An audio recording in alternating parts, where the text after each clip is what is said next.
Hi, Goodbye. everybody.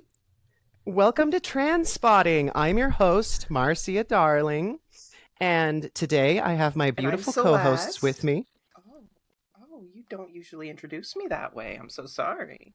I'm Celeste. Hello. Beautiful co-hosts. This one, Celeste, thank you, Celeste, for saying hello, hmm and the other one, the other Oh, is it my beautiful turn one. now? It's Oh, Yes, I hi. said I'm beautiful. I'm Get start. oh my goodness. We're already off the rails if we had rails to begin with. Hi, I'm Riv. Today we're joined by a very special guest, author, philanthropist, multimillionaire S. Morgan Burbank. How much of that is true? Uh, all of that except author is news to me. I would definitely have an office that's larger than this if it were true.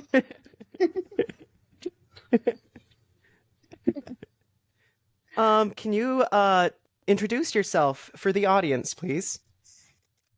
Um, so as y'all said, I am S. Morgan Burbank. I am an author and a visual novel creator, is primarily what I do. I have 3 books out in the world right now that are out there and available for people to get. In the process of getting them over to this new name, which better reflects my gender identity. Still working through logistics of that because there's just when you've published a book, there's a lot to get through to fix it if you need to make changes to it, Mhm. regardless of if it's an author name or not. And then the game I'm writing is something that's a work in progress and is up on itch.io. And and I'm here. That's, I guess, an introduction to myself. Yay! Well, we're excited to have you. What are the titles of your books? Can you share that with us? Yes, of course. So, my books, I have 2 of them that are part of the same series. The series is the Aces Realm series, and um, it focuses on a woman who is a dumpster fire lesbian and her android girlfriend who are in a little bit over their heads in terms of stuff that they have to go through. They reconcile after a long time apart, and then eventually have to save the world.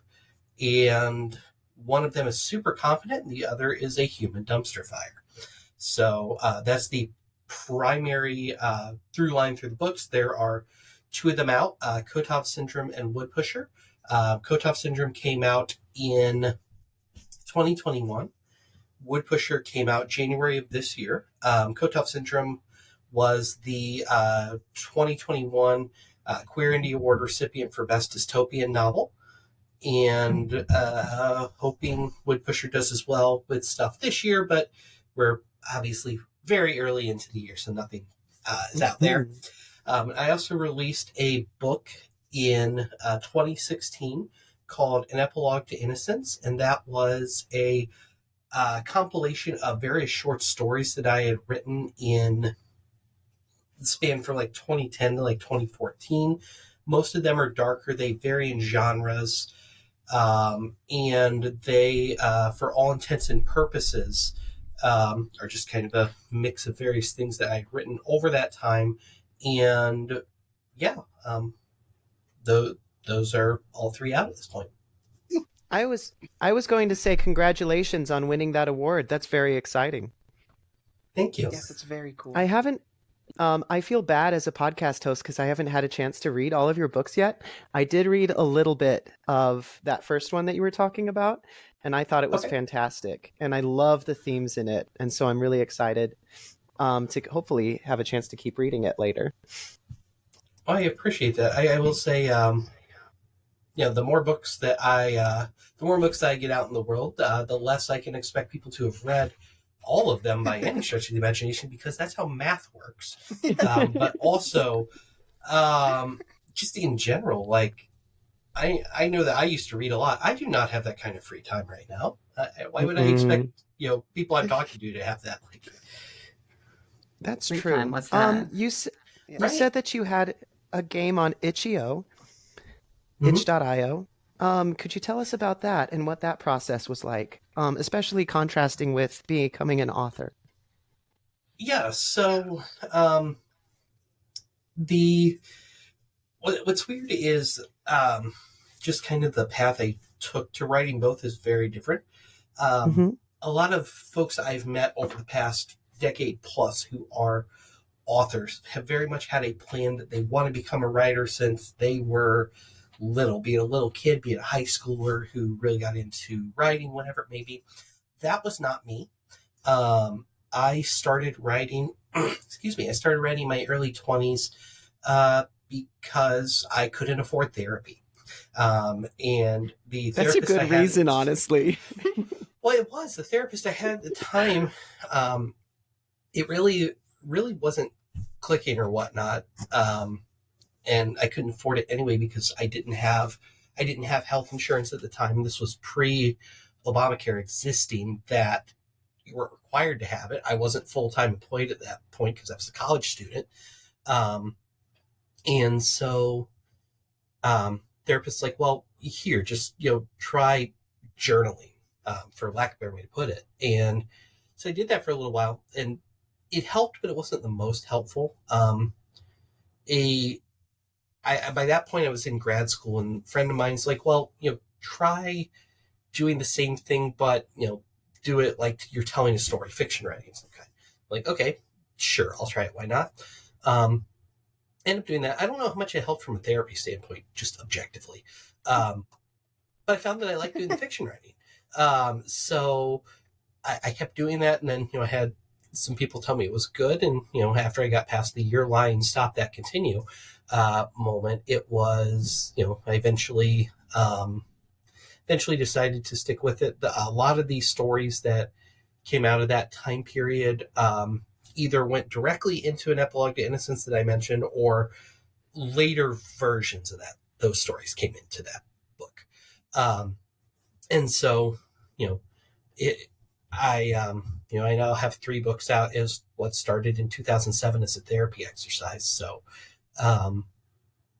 that's where that went. Whereas on the other side, doing the game side of things, like I would say, even being a child who was born in the late 80s, it's probably weird that I've been exposed to computers more in my life than I have like TV and stuff like that. Like it's not that weird if you're much younger, but being born at that time, it is a little strange.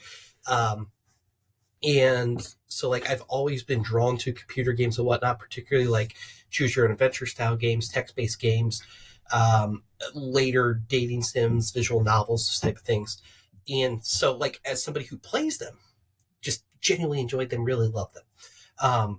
But there were things that I would see in those games and that would bother me in them. Either like just normal, like you play a game and just the way something's structured bothers you, and that was the writer side of me very much coming out. Or the other side of it was like I didn't like the way certain characters were portrayed. These characters were almost exclusively tended to be female characters. They tended to be minority characters. They tended to be trans characters. They tended to be, insert not straight white male here. And so like in my head, probably for as long as I've been writing, if not longer, I wanted to write a game that could do that and portray folks well, but didn't have a clue what I wanted to write. I didn't feel like I wanted to do anything with the game until I actually had an idea of what I wanted to do. Because then what's the point? I'm sure there is a point, but I didn't have one at that time.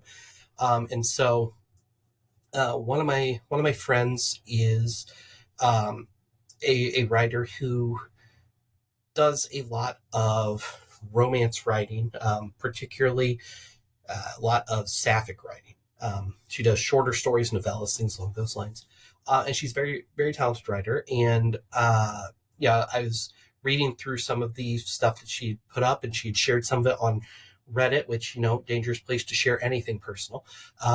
And she got a lot of feedback in terms of like, that's not how, a relationship would actually B, and then you go back and look at this person's comments, and it's very clear that they are not a lesbian or female, or we're not sure if human.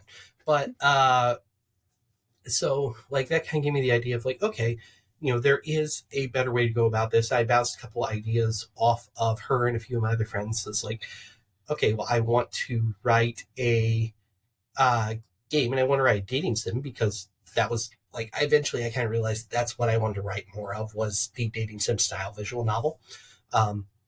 It's like, okay, I want to write this, but what I want to do is to write a game that focuses on a trans femme character as the lead of it, because you tend to find in games like that they are either very, very fetishized characters, or they tend to be very minor characters, or both. They're your queers, so, yeah. Yeah. And so, like, the game is a game where it focuses on a trans femme character named Harper, and she has the premise of the game starts with she has just had to move into a new apartment after she got divorced following coming out, and you then go a traditional dating sim style game where you can meet various people and get the opportunity for Harper to find a second chance at love. And it's very much intended to subvert tropes, because I love the concept, both in my writing and my game writing, of subverting tropes. And like, oh, well, the very first character you meet in the game, other than the character you're playing as, is like the stereotypical blonde bombshell. And you're like, if you see this in any sort of adult game, any sort of dating sim, it's like, oh, she is the bimbo character. And it's like, no, she's Sherlock Holmes. She just happens to have large boobs. And so, like, it's that type of subversion's in there, but also the intent is to subvert like a lot of the, as Riff pointed out, the barrier gaze tropes, and other things that are problematic in there. So it's very much intended to be a deconstruction of it, while still being humorous and still being hopefully enjoyable game to play. I've learned the hard way, doing a one-person development of a game is a lot of work, but I also probably bit off more than I can chew by myself there. So it's somewhat self-inflicted. Well, so cool. You're speaking That's my so language with, a sapphic romance that deconstructs all of the tropes and genres. Like, that's really exciting to me. What was the title of this game, and can we look it up? We'll want to put that in the show notes. I thought I said it, but maybe I didn't. The game is called Starting Over. The name of the game studio, quote unquote, I'm writing under is Salamander 6 Studios. It's on itch.io. I'm more than happy to send you all a link or throw it in chat here. I can grab it, just so you guys have it if you are interested. Absolutely. So you can share it with Please people. do. Yes, please. Yeah, it's still a work in progress. I'm hoping to get the next release out by the end of May, but it depends on how quickly I can get done with the edits for the editing contract I'm working on. That makes sense. So something I'm really curious about is, now that you've started writing for this game as well as having written books, what's the approach? How is the approach for writing different for a novel or a book versus you writing for this game? So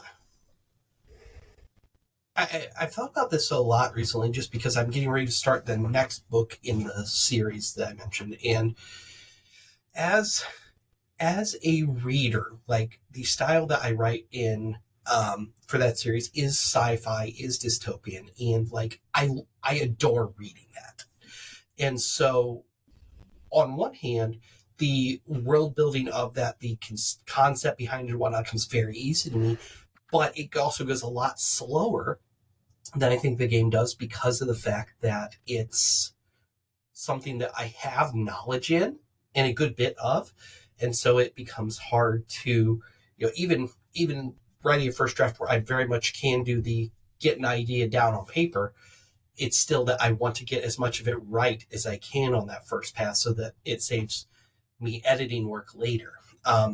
With the game on the other side, because a game is, when you're doing a visual novel, choose your adventure style thing, it is very text heavy, very conversationally heavy.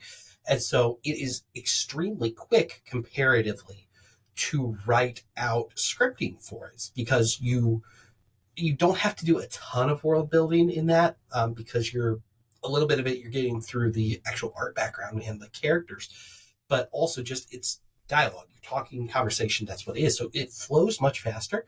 But what happens on the back end is that whereas I can edit a book a little bit faster to build on and get where I want to and fill plot holes there, with the game, I can still do that part, but then I have all the coding to make the visualizations work and to get all the art to show up where I want, and add the music. And it's like, that is a much lengthier process. So for sure, it balances out.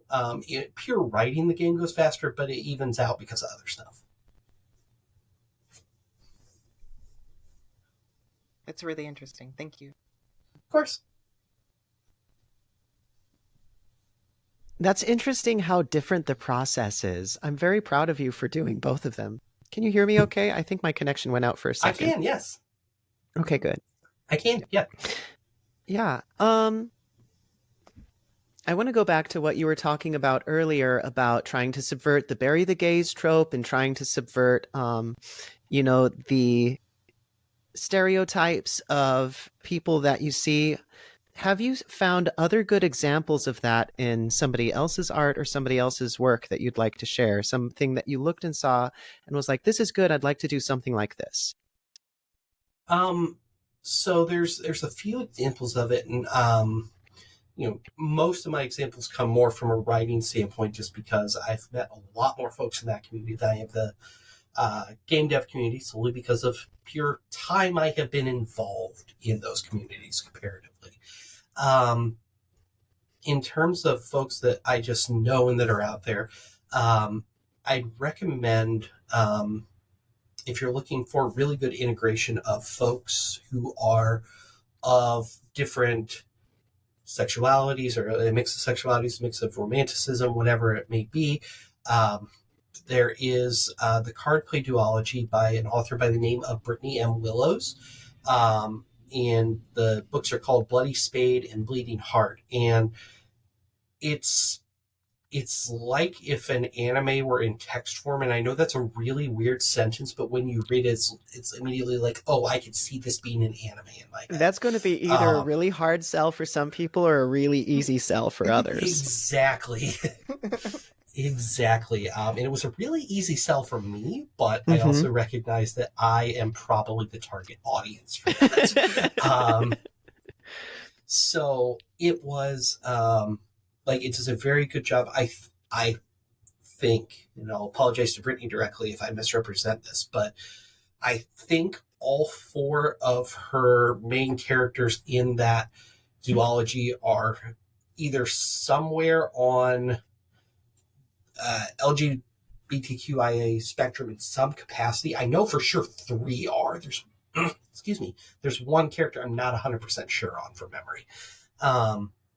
And it's something that it's obvious as you read it, but it's one of the things that series does well, and that I try and do well in my own work, is yes, they are part of that community, but it is not by definition all that they are.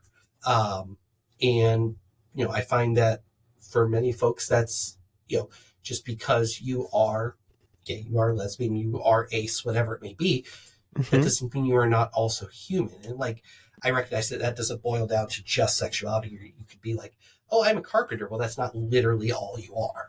Oh, that's absolutely true. I had a friend tell me yesterday a meme they found, and it was, are you privileged or do you have a porn category?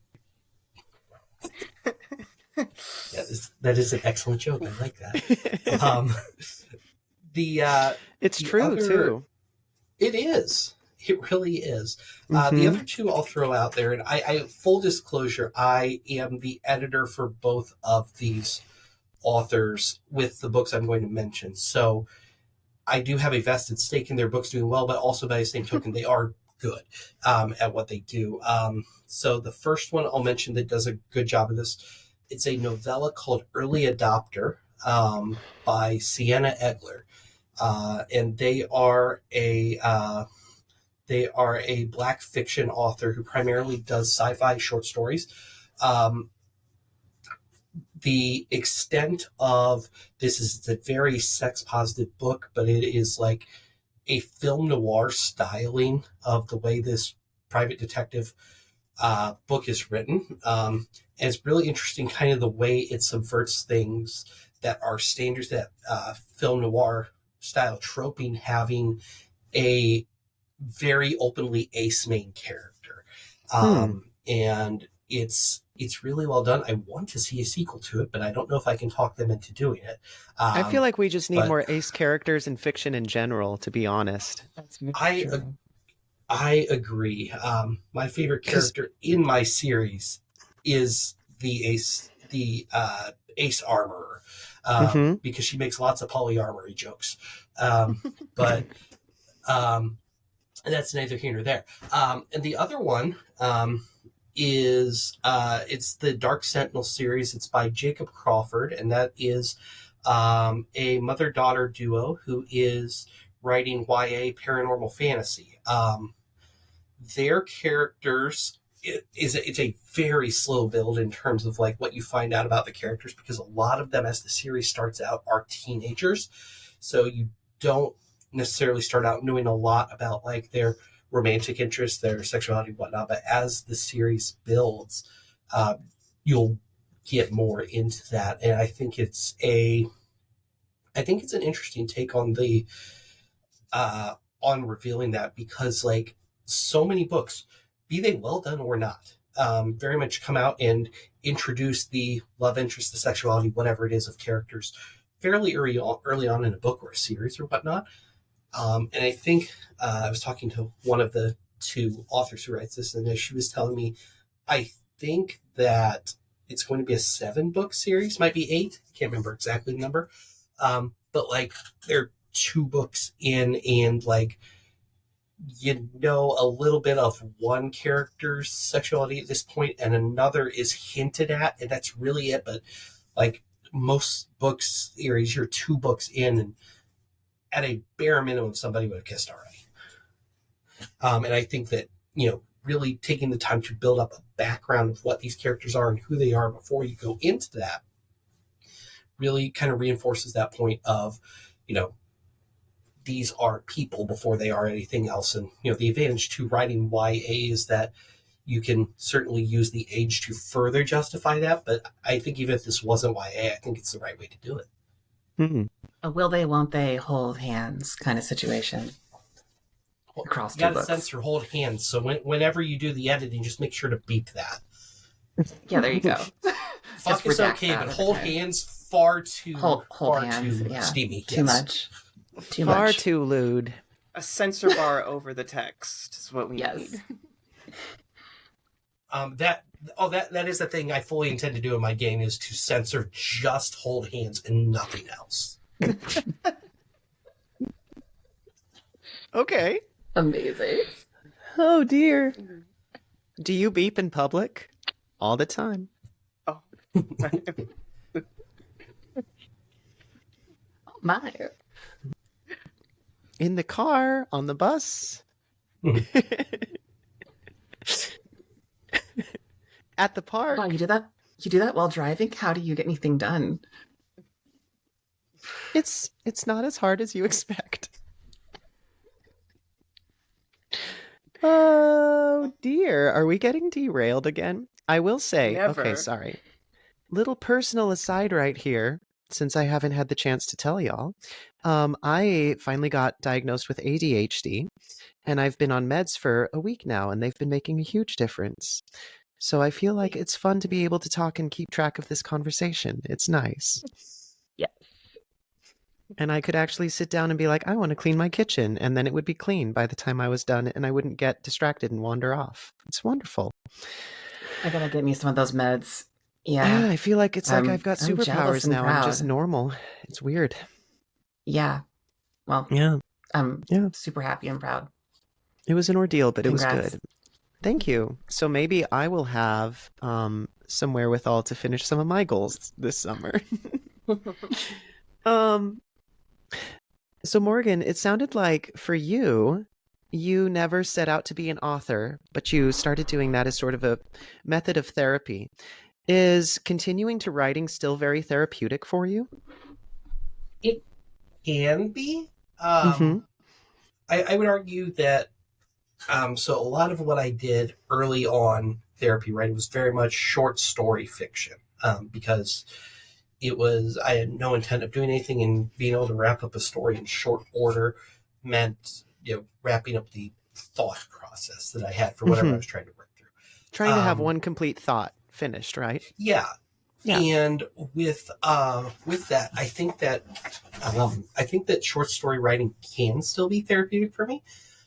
The longer stuff, less so. I mean, it like individual scenes or whatnot can have some sort of therapeutic value for me, but like the larger exercise of writing a novel or writing a game or whatever it may be, that's less so. I recognize that is very much more work, for lack of a better way to put it now. Mm-hmm. But that's not to say that I don't feel some sort of gratification, relief, etc., in putting characters together and be that seeing some part of me through them or watching them die and them reflecting some sort of concept I hate or whatever it may be. Like there is therapy still in writing, but like it's very different than what it was 15 years ago at this point. Mm-hmm. So Absolutely. then And you've for probably you, is changed a there- lot as a person too. Yeah, a little bit. Yeah. just a wee bit. Can you say more? Well, and I find it strange.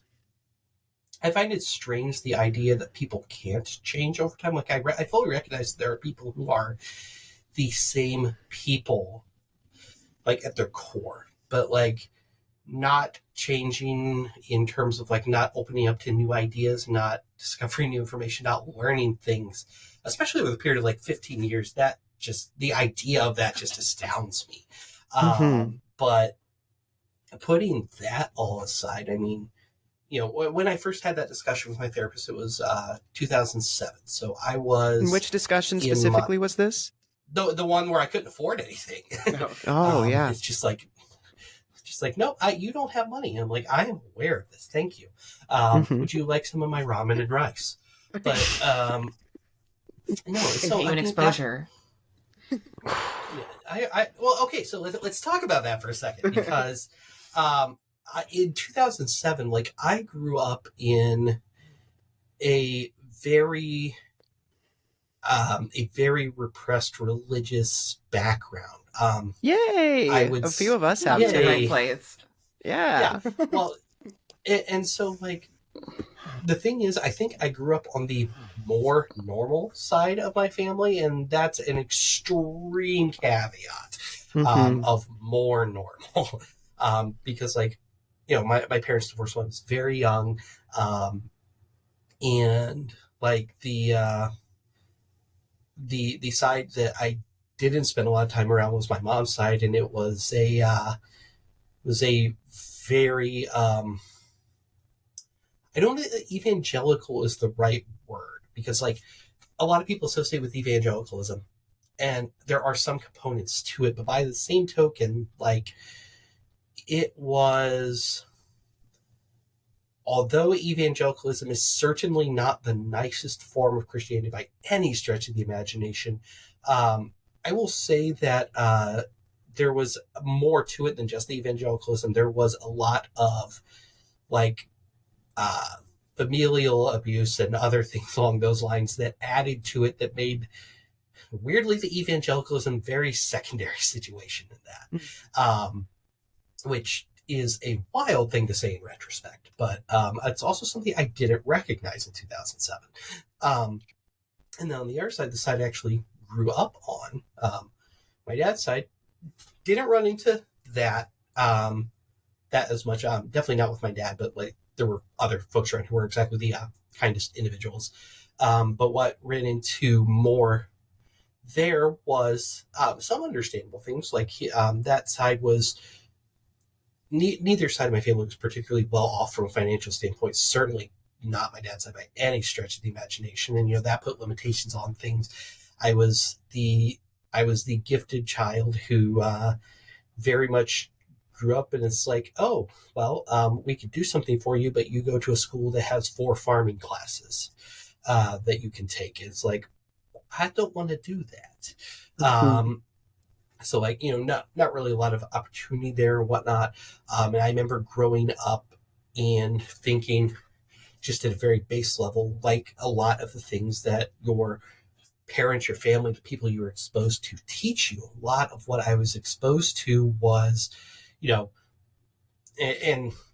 I'm going to grossly oversimplify for sake of illustrating the point, but like, taxes are evil, abortion is bad, the gays are going to kill you and take our guns, those type of things is very much what I grew up around. By the time in 2007, when I was just starting to go to therapy, and not being able to afford it, like the idea of me telling anyone I knew, for the most part, that I was going to therapy was a wild concept, because you didn't talk about your problems. You kept them to yourself. You kept them to family. Things don't go outside of that. Like, that's the base idea for that. And so, like, just even looking at that and where I was 15 years ago versus now is wild, because it's like, I talk to my therapist every week or 2 weeks, depending on our schedules. Very open, very great relationship working with my therapist. Very much in a better position emotionally, to say the least, than I was in 2007. Not to say I haven't gone through more stuff that hasn't needed therapy in that time. But, even putting that aside, like, just the willingness to be more open and explorative of my gender identity since then, like, that was something that, looking back in retrospect, that I had been experiencing in some capacity probably since I was 13, 14, but I didn't realize what it was. Just kind of like, oh, hey, I don't understand where this thought comes from, and Jesus is telling me it is a sin. Oh, that Jesus. I don't think it's Jesus' fault. I really don't. If you look back textually, because I had to, when I visited my mom's this summer, I had to read the Bible book cover to cover every summer. It was a requirement of being there. And looking back, I can still quote enough scripture that it troubles a lot of people. But it's something that, like, you look back, it's like, I don't think he's the bad guy. I think it's the people who use his words to their advantage that are the bad guy much more, because he seems like a halfway decent person compared to a lot of other people in the Bible, comparatively speaking. That's it. Yeah, I can vibe with Jesus more or less. It's Paul who is pretty obviously a misogynist. Yeah. But, that all said, like, he, you look at things and it's like, the idea that, like, when I was feeling 13, 14 and onwards, like, it took me probably until I was late 20s, early 30s to recognize that what I was experiencing was gender dysphoria, even though I knew people who did and had talked with them, whether they came out as trans, whether they came out as non-binary, whatever it may have been for those individual people. I was aware of those folks, fully understood what they were going through, did not mentally connect that was what I was experiencing until, like, my late 20s, early 30s. And, like, even then, it wasn't something I was totally sure of until about 5 years ago. And, like, I told my best friend then, and then, like, nothing until I ended up talking to my now therapist about it in 2021. And, working through a lot, that's, I'd say a little bit has changed in 15 years in light of that. I'm very proud of you for the work you've done and the journey you've taken. Oh, yeah, for sure. Oh, yeah. I love hearing about your journey through all of that, and just circling back to your writing. I can only imagine how much that would have influenced your writing earlier on, before you fully understood, versus who you understand yourself to be now, and like I can only imagine just the breadth of what that can mean in writing and just how you tell stories. So this was a story I was always afraid to tell previously when I didn't understand what I was going through, but now contextually it makes me feel very good to tell it now that I understand kind of the why. My best friend, when I first met her, we met online. We've known each other for about 10 years now. She and I both read each other's books, so we did stuff on our blogs at that time to like do reviews of each other's books and whatnot. And her and I were talking via IM sometime after this happened. And her statement was, and I may misquote this, so Evie, I'm sorry if you watch this and I misquote you. But it was something to the effect of, you write women really well for a straight white man. And like, yeah. And you know, at that point in time, like, this was before I even recognized what I was going through. And like, the comment was like, you know, thank you very much, intended to be a compliment. It took it as much, and it felt good, but it didn't feel like something that, you know, you could publicize or whatnot, because it's just like, you know, it's a very kind comment, but like, it almost feels as though like the bar has been set so low that just treating female characters as human makes you good at doing it. And that, oh yeah, I have a little anecdote to share about this. Oh, go ahead. I can come back to my point. Okay. I remember one time I was watching an interview with George R.R. Martin, and they asked him, they were like, you always write really good female characters. What's your secret? And he simply responded, well, you see, I've always considered women to be people. That's beautiful. I enjoy that a lot. I did not Me know too, that quote, very but I much. enjoy that a lot. So there are straight male authors who do write good female characters, but yes, it is sad how it's kind of rare, and it's sad that it's something that almost has to be commented on, like, oh, you realize we're people, this is good. Absolutely, yeah. And like, in retrospect, looking back at a lot of the stuff I wrote, especially the short stories, just because volume wise there's more of them, I didn't realize until after the fact how many short stories I wrote percentage-wise tended to be from the female point of view. And like, I went back and looked at it. It was somewhere around like 75-80% of the stories I wrote came from a female point of view. And like, in retrospect, it's like, oh, well, this should have told me something. But as I was writing them at the time, it was just very much like, okay, well, I am trying to get out a story about X concept, and in my head, it made the most sense to tell it from this person's point of view, who happened to be female. Not putting two and two together, because for as smart as I can be, I am also oblivious as fuck. Here. I mean, it takes intelligence, right, to create stories and do all this stuff, but it takes wisdom. That takes a little extra time and experience to know thyself, right? Words make brain go bird. There. Yeah. Yeah. Yes. Absolutely. I can't make that noise. That's why I said it the way I did. Yeah. I also can't make that noise, so I'm rolling my R's. Can you say skibby dibby dop dop? Sorry. I cannot. Yeah, it's good. I get too much Gen Z lingo from my friends lately. It's been fun.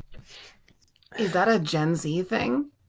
I guess it's probably more Gen Alpha, isn't it? Not Skibby dibby. exclusively. Okay, I've not heard. I'm old. I have not. I think I'm the oldest one among the three original hosts here, but I've never heard that term before. What is it again? Skibby dibby toilet. Yeah. You don't know. Oh, it's from a YouTube video.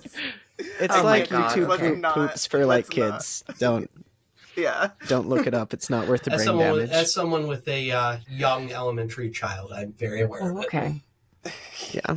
Okay. Yeah. I'm not glad I asked. I'm I sorry for wish you bringing it up. hadn't. I apologize deeply. Deeply.